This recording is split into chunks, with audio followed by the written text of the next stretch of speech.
तो नमस्कार, traders diary में आपका स्वागत है। और वरुण, सबसे पहले ग्लोबल संकेत आप देखिए, 31 जुलाई के बाद सबसे बड़ा सेल ऑफ हमें अमेरिकन मार्केट्स में जो है कल के सत्र में देखने को मिला, क्योंकि यूरोप में जो कोविड की चिंता बढ़ रही है और जिस हिसाब से लॉकडाउन का जो है असर फ्रांस और जर्मनी पर आता हुआ दिखेगा, उस हिसाब से अगर आप देखें तो ग्लोबल मार्केट्स तो काफी ज्यादा कमजोर लग रहे हैं। अब इस स्थिति में आप ग्लोबल मार्केट्स को देखते हुए भारतीय बाजारों के लिए किस आपकी रणनीति बना रहे हैं? देखिए, ग्लोबल सेल ऑफ तो देखने मिल रहा है। जाहिर सी बात है, कोरोना का जो सेकंड वेव है वो पूरी तरह से शुरू हो गया। एक बात तो हमें समझ में आ रही है और ये हम पिछले 2-3 दिन से हाईलाइट कर भी रहे हैं। इसके हमारी टीम में भी अगर आप देखें तो काफ़ी कुछ सेल कॉल्स थे और ये हम आपको पहले ही चेता रहे थे कि कहीं ना कहीं दिक्कतें होंगी। वो दिक्कतें आपको साफ देखने मिल रही है। मेरे ख्याल से तीसरा ट्रेडिंग सेशन है लगातार जहाँ यूरोप और यूएस के मार्केट्स में गिरावट देखने मिली।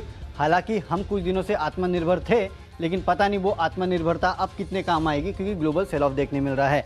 कोरोना के केसेस तो है, देखिए कुशल, ये बात तो लेकिन हमें पिछले हफ्ते से पता थी। अचानक क्या हो गया? मेरे ख्याल से एक और चीज़ जिसको मार्केट डिस्काउंट कर रहा है ना, वो है यूएस में लीडरशिप चेंज को। साफ समझ में आ रहा है कि कहीं ना कहीं डोनाल्ड ट्रंप शायद पिछड़ रहे हैं। मार्केट को वो पसंद नहीं आ रहा है, क्योंकि जाहिर सी बात है, बिडेन जी आएंगे तो टैक्स रेट वैसे ही बढ़ जाएंगे, तो उसका इम्पैक्ट देखने मिलेगा। और कल डोनाल्ड ट्रंप की तरफ से और एक ट्वीट आया कि शायद इलेक्शन के आउटकम या फिर इलेक्शन तक कोई पैकेज नहीं आने वाला है। इलेक्शन के पहले पैकेज नहीं आएगा, बाद में आज तक कौन सी पार्टी है जिसने पैकेज दिया है, तो वो तो होने वाला नहीं है। तो मतलब बेसिकली पैकेज नहीं आएगा और कोरोना की चिंता वैसे ही है। उसके चलते देख रहे हैं आप डाउ जोन्स में किस तरह की कल गिरावट देखने मिली। यूएस के मार्केट में 3-3.5% के आसपास की गिरावट थी। ऐसा ही कल यूरोप में हुआ, जहाँ करीब 4-4% के आसपास की गिरावट देखने मिली, तो वो सेल ऑफ एक देखने मिला। इसके अलावा आज सुबह अगर आप देखें तो Dow futures no doubt 250-300 point के आसपास की तेज़ी दिखा रहा है, लेकिन शायद मैं ज़्यादा डाउ फ्यूचर्स को नहीं देखूंगा। मैं डाउ जोन्स और यूरोपियन मार्केट पे ऊपर ज़्यादा फोकस करूंगा कि वहाँ क्या हो रहा है। डाउ फ्यूचर्स शायद एक डेड कैट बाउंस दिखा रहा है, लेकिन बाकी अगर आप देख लीजिए एसजीएक्स निफ्टी भी नीचे है, एशिया के बाकी मार्केट भी नीचे हैं। तो शायद आज मैं डाउ फ्यूचर्स को ना देखूं, बाकी चीज़ें देखूं। और एक बात और है, आज हमारी एक्सपायरी है मंथली, तो उसके चलते भी वॉलेटिलिटी रहने वाली है। बिल्कुल, तो ग्लोबली भी क्यूज जो हैं काफ़ी वॉलेटाइल है और साथ ही भारतीय बाजारों के लिए भी काफ़ी बड़े क्यूज हैं। आज 12 बजे अहम कैबिनेट बैठक भी है, तो देखते हैं कि वहां से क्या चीज़ें निकल कर आती हैं। और इन सब के बीच जो है हम कौन से ट्रेडिंग आइडियाज़ और इन्वेस्टमेंट पिक्स आपके लिए लेकर आए हैं, उसकी अब शुरुआत कर लेते हैं। तो वरुण, आपसे शुरुआत करते हैं। बताइए, कैश का शेयर कौन सा है आपका? देखिए, कैश में जो स्टॉक मुझे पसंद आ रहा है वो है CDSL। वैसे भी फंडामेंटली काफ़ी स्ट्रॉन्ग काउंटर है और आपने देखा कि इसके पहले जैसे जैसे मार्केट में नंबर ऑफ पार्टिसिपेंट्स बढ़ते गए, वैसे वैसे ये जो स्टॉक एक्सचेंजेस है, ये जो ब्रोकिंग फर्म्स है, इनमें अच्छी खासी तेज़ी देखने मिली। तो CDSL में उसके चलते भी एक रैली देखने मिलेगी। इसके अलावा खबर ये भी निकल के आ रही है कि international finance service centre authority ने CDSL को गिफ्ट IFCI में डिपॉजिट सेवाएं देने के लिए मंजूरी दे दी है। तो इसका भी एक इम्पैक्ट जो है आज आपको इस काउंटर में देखने मिलेगा। इसके लिए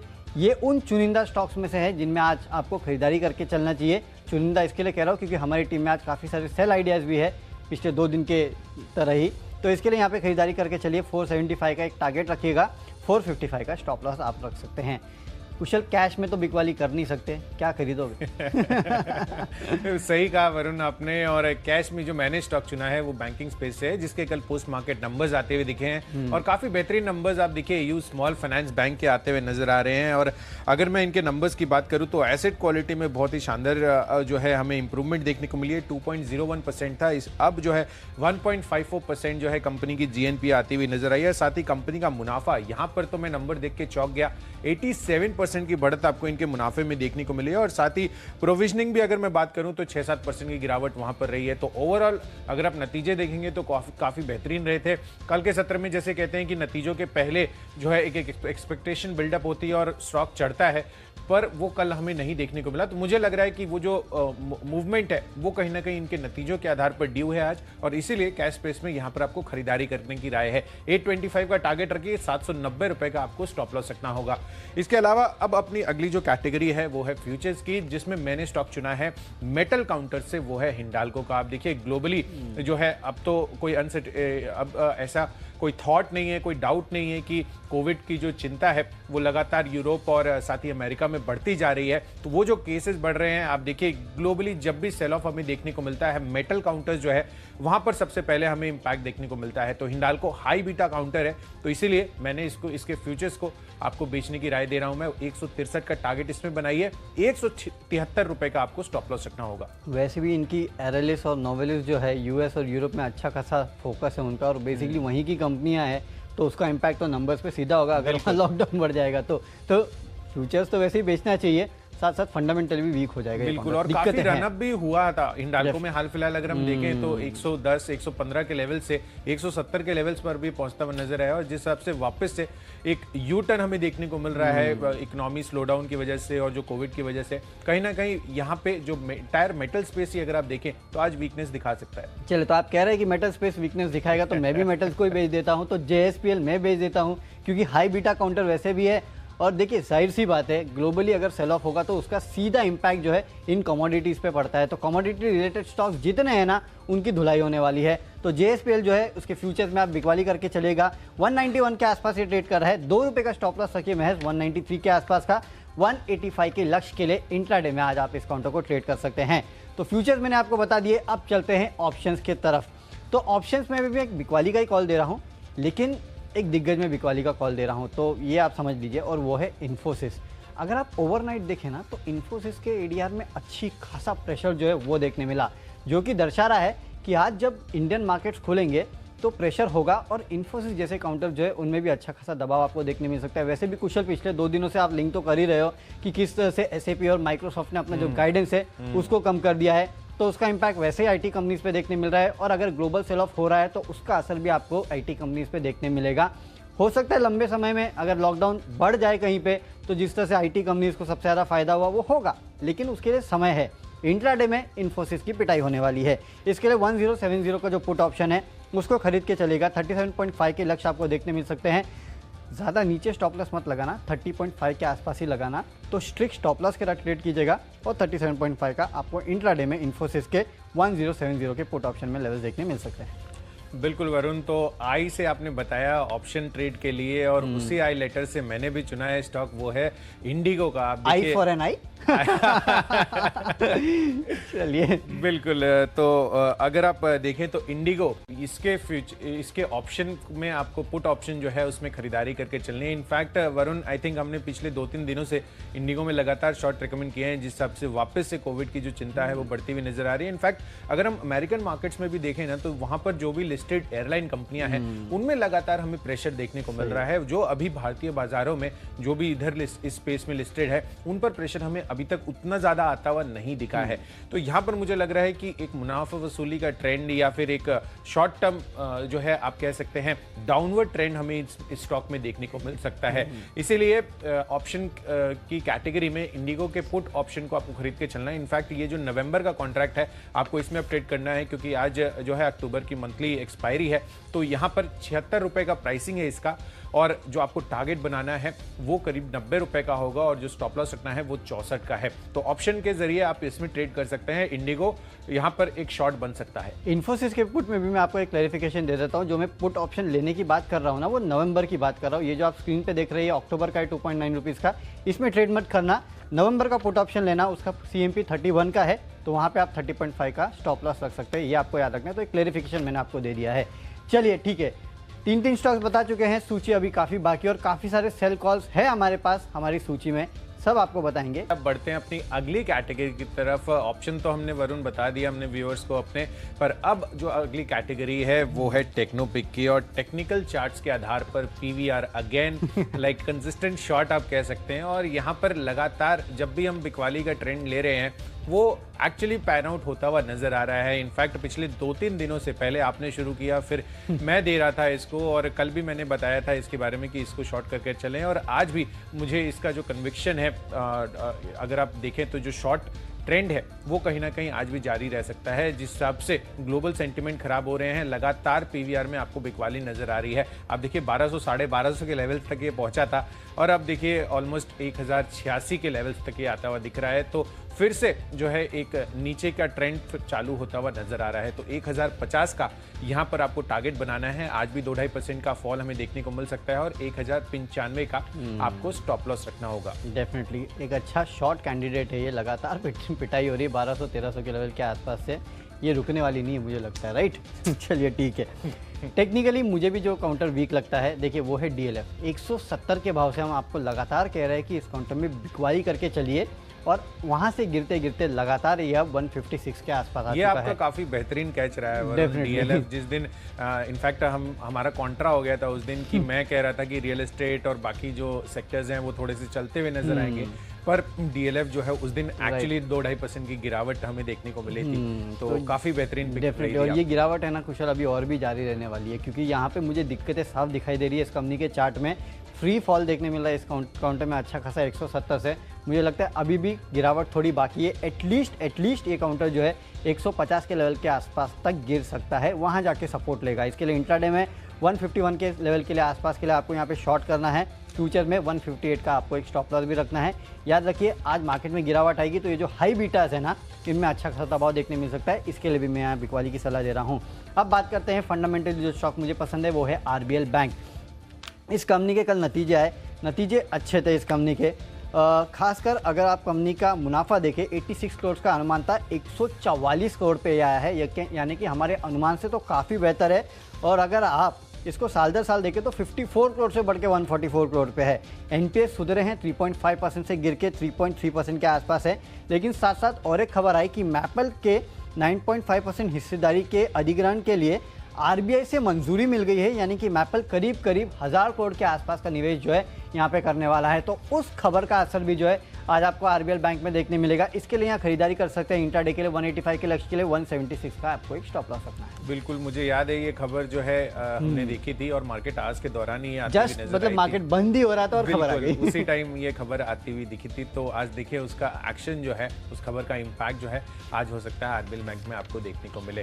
तो चलिए फंडामेंटली जो है वरुण को आरबीएल बैंक पसंद है और मेरी तरफ से जो फंडा पिक है वो है एलएनटी का। आप देखिए नंबर्स जो हैं काफ़ी बेहतर साइड पर आते हुए नजर आए हैं और ओवरऑल जो हम अनुमान करके चल रहे थे तो अनुमान से सिग्निफिकेंटली जो है आपको अच्छी इंप्रूवमेंट देखने को मिली है नंबर्स में। और स्पेशल डिविडेंड 18 रुपये का स्पेशल डिविडेंड जो है एलएनटी देती हुई नजर आई है। और साथ ही कंपनी को जो बुलेट ट्रेन का प्रोजेक्ट है उसके लिए भी लेटर ऑफ इंटेंट मिलता हुआ नजर आया है। तो एलएनटी फंडामेंटली काफ़ी साउंड कंपनी है। आई थिंक आपने भी पहले फंडा या इन्वेस्टमेंट पिक में इसको रेकमेंड किया था, पर ये जो भी डेवलपमेंट्स अभी हो रही है, चाहे आप नतीजों की बात करें या बुलेट ट्रेन प्रोजेक्ट्स की बात करें, मुझे लग रहा है कि काफ़ी बेहतरीन तेज़ी जो है अगले 3 महीनों में इसमें देखने को मिल सकती है।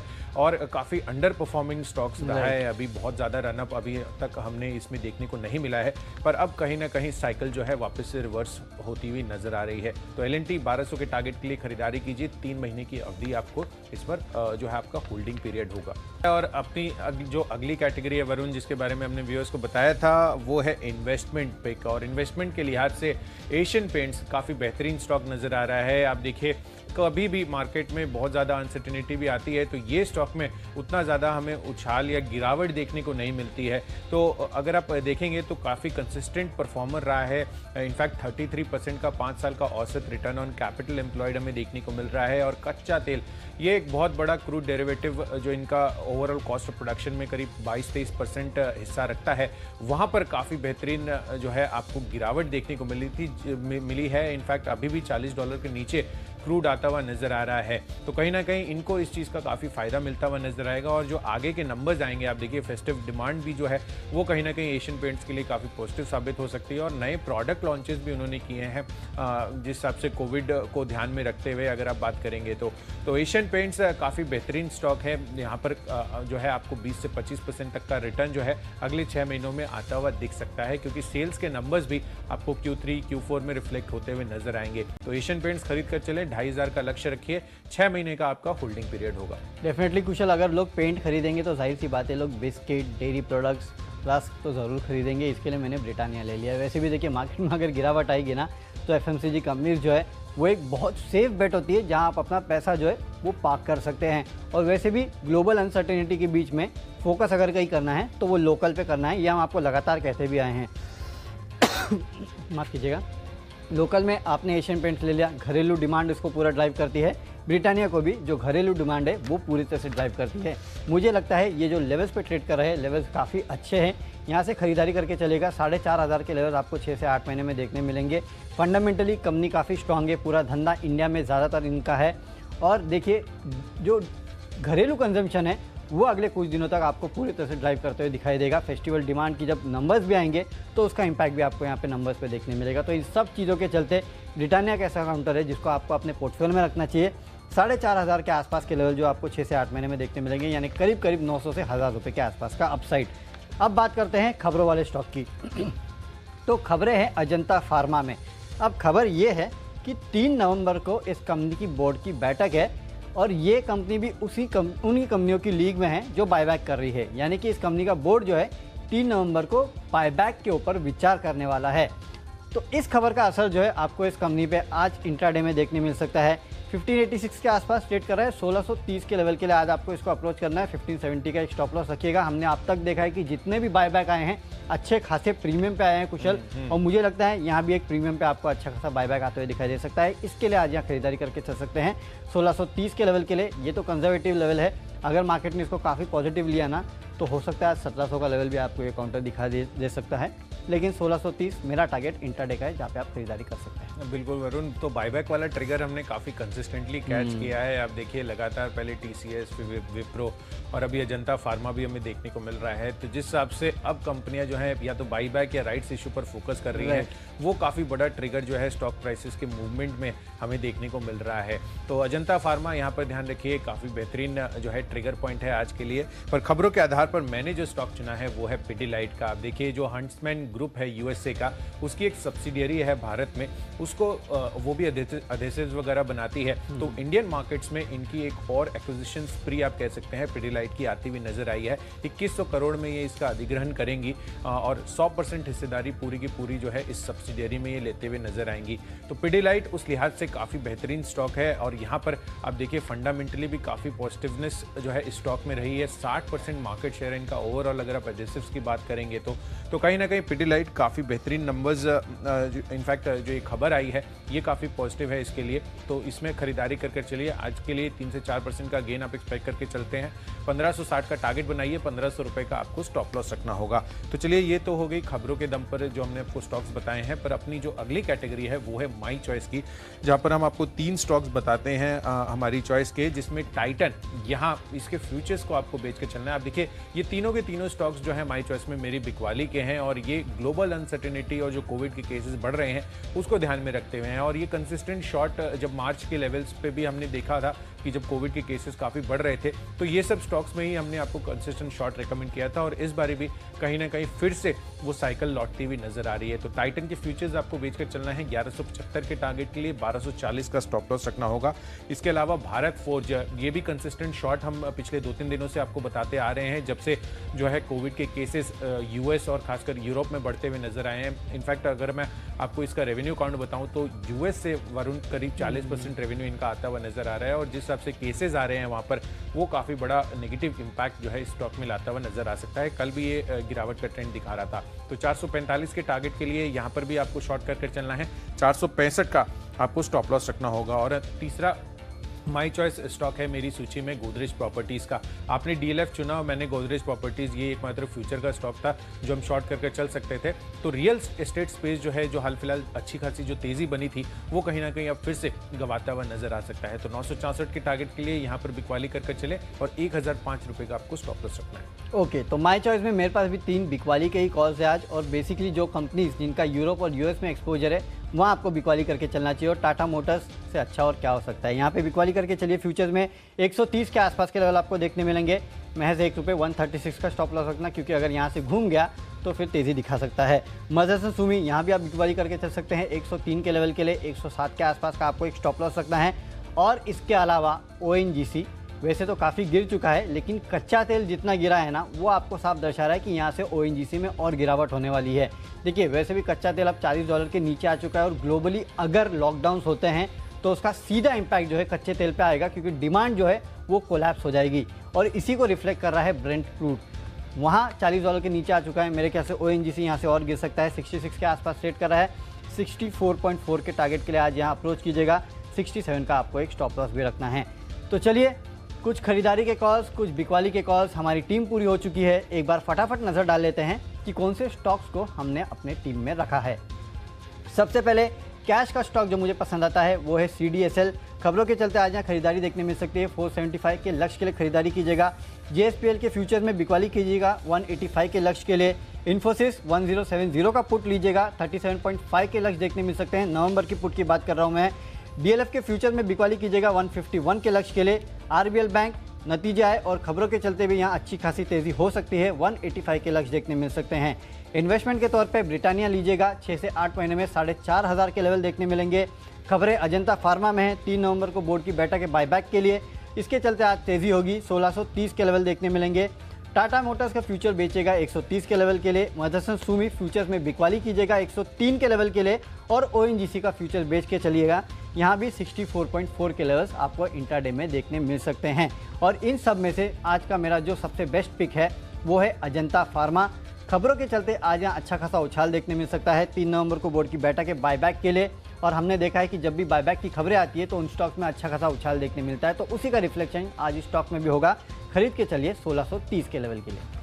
दमदार नतीजों के आधार पर AU small finance bank cash space से इसमें आपको खरीदारी करके चलनी है। साथ ही ग्लोबली अगर आप यूरोप और US की बात करें, जिस हिसाब से कोविड के केसेस फिर से बढ़ते हुए नजर आ रहे हैं, इकोनॉमी से जुड़े हुए स्टॉक्स में आपको फिर से बिकवाली नजर आ सकती है। तो इसीलिए हिंडाल्को मेटल स्पेस से शॉर्ट करिए। साथ ही इंडिगो के पुट ऑप्शन को आपको खरीद कर चलना है और PVR यहाँ पे कंसिस्टेंट शॉर्ट हम आपको रेकमेंड करते हैं, तो यहाँ पर भी आज बिकवाली का ट्रेंड जारी रह सकता है। साथ ही फंडामेंटली L&T काफी पॉजिटिव लग रहा है, नंबर्स भी काफी बेहतरीन आते हुए दिखे हैं और साथ ही बुलेट ट्रेन का जो प्रोजेक्ट इनको मिलता हुआ दिखा है वो काफी बेहतरीन साबित हो सकता है इनके कैश फ्लोज के लिए। तो 3 महीनों की अवधि के लिए 1200 का टारगेट रखिए। इन्वेस्टमेंट के लिहाज से जो आपको स्टॉक खरीद कर चलना है वो है एशियन पेंट्स का, जिस हिसाब से कच्चे तेल में गिरावट लगातार देखने को मिल रही है वो काफी पॉजिटिव इनके लिए साबित हो सकती है।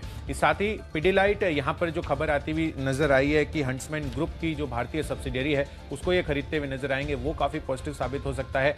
एंड अगेन जो ग्लोबली अनसर्टेनिटी बढ़ रही है कोविड की वजह से, आपको टाइटन, भारत फोर्ज और गोदरेज प्रॉपर्टीज तीनों के तीनों स्टॉक्स में आज अपनी शॉर्ट पोजीशंस बनाकर चलनी है। और इन सब में सबसे बेस्ट पिक है मेरा इंडिगो का, जहां पर मुझे लग रहा है कि आज कंसिस्टेंट फॉलिंग ट्रेंड जो है हमें देखने को मिल सकता है।